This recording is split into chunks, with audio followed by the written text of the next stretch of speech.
Selamat pagi, siang, sore, atau malam. Kami dari kelompok 6 akan mempresentasikan tentang Tes VOP.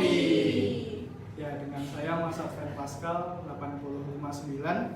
saya Bimo Wicaksono 7959. Saya Laurencia Prinsesa 7981. Saya Gizia Citra 7955. Saya Andrea Sandika 7957. Selamat menyaksikan. Dadah.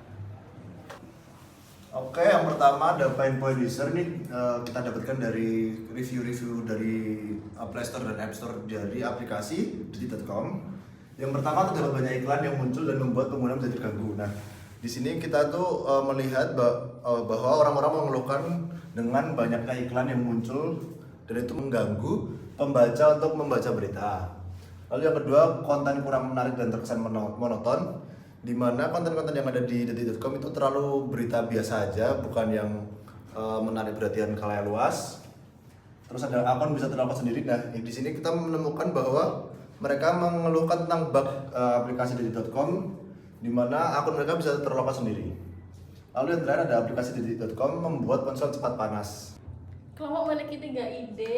Dari ketiga tersebut kita memilih 2 hal yang ingin diperbaiki. Yang pertama itu untuk memperbaiki slot iklan yang dirasa tidak mengganggu pembaca. Lalu yang kedua memilih berita yang tidak monoton. Dari hasil tersebut kita memilih target user yaitu Gen Z yang ingin melek informasi dengan media berita yang terpercaya dan tampilan yang nyaman untuk pembaca. Jadi dari hasil diskusi kelompok kita mendapatkan 4 hasil dari brainstormingnya, yaitu yang pertama menambahkan fitur audio untuk berita sehingga audiens dapat mendengar tanpa harus membaca. Yang kedua, memastikan penggunanya dapat dengan mudah mengakses setiap fitur untuk notifikasinya. Yang ketiga, memperbaiki slot iklan yang dirasa tidak mengganggu pembaca. Yang keempat, memilih berita yang tidak monoton. Lalu dari keempat poin dari brainstorming, kami telah mengelompokkannya berdasarkan user value dan juga effortnya. Jadi untuk yang user value dan effort yang sedikit itu ada 3 poin, yaitu memperbaiki slot iklan yang dirasa tidak mengganggu, memastikan pengguna dapat dengan mudah mengakses setiap fitur, dan juga memilih berita yang tidak monoton. Kemudian ada 1 poin yang user value-nya tinggi tapi juga effortnya tinggi, yaitu menambah fitur audio untuk berita sehingga audiens bisa mendengar tanpa harus membaca. Kenapa kami memilih ini untuk yang effortnya juga tinggi? Karena fitur ini tidak bisa kami perbaiki dengan menggunakan Figma. Oke, saya akan menjelaskan tentang prototype atau hasil tes dari apa yang sudah kami perbaiki dari Detik yang menjadi aplikasi pedoman kami. Jadi terciptalah aplikasi VOP, Voice of People. Nah, bisa dilihat di sini ada halaman homepage. Terlihat di sini ada logo berita utama. Lalu terdapat profile dan search di atas, dan di bawah terdapat untuk layanan e-newspaper dan kategori. Di sini ada beberapa berita. Namun karena ini masih berbentuk prototipe, jadi kami akan menyiapkan berita 2, yaitu berita utama dan berita di bawahnya. Ya, ini dari hasil dari apa yang kami diskusikan tentang penempatan iklan atau slot iklan yang tidak mengganggu. Kami tempatkan di sini. Mudah saja untuk menge-close dan kita bisa membaca berita ini. Lalu terdapat kolom komentar namun tidak bisa diakses karena ini masih berbentuk dummy. Lalu ada rekomendasi untuk kamu. Di sini juga ada iklan lagi, jadi setiap ada kita masuk berita terdapat pop-up iklan untuk menaruh slot iklan. Lanjut, di sini berita seperti biasa, lalu ada komentar namun belum ada, dan di bawah sini pasti ada iklan.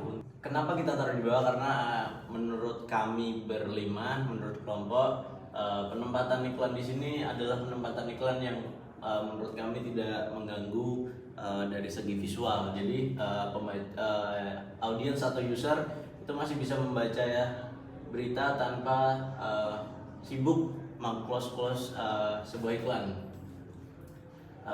Kita kembali. Nah, ini sebenarnya sama beritanya kayak yang OJK ini juga ada iklan, intinya sama. Lalu kita lanjut kepada search. Nah, di sini kita bisa search, namun karena ini masih berbentuk dummy, kita belum bisa search apa-apa. Nah, yakin ini hanya sebuah prototype. Ketika sudah search harusnya ada beritanya, namun karena ini belum ada, kita kembali saja, lalu terdapat profile. Nah, di sini ada dua pilihan profile yang bisa kita pencet, seperti masuk untuk yang sudah memiliki akun, lalu jika belum terdaftar maka daftar. Di sini ada daftar. Ketika masuk seperti ini. Jadi kita hanya perlu mengisi Gmail dan password. Nah, ini ada lupa password, jika lupa password lalu masuk.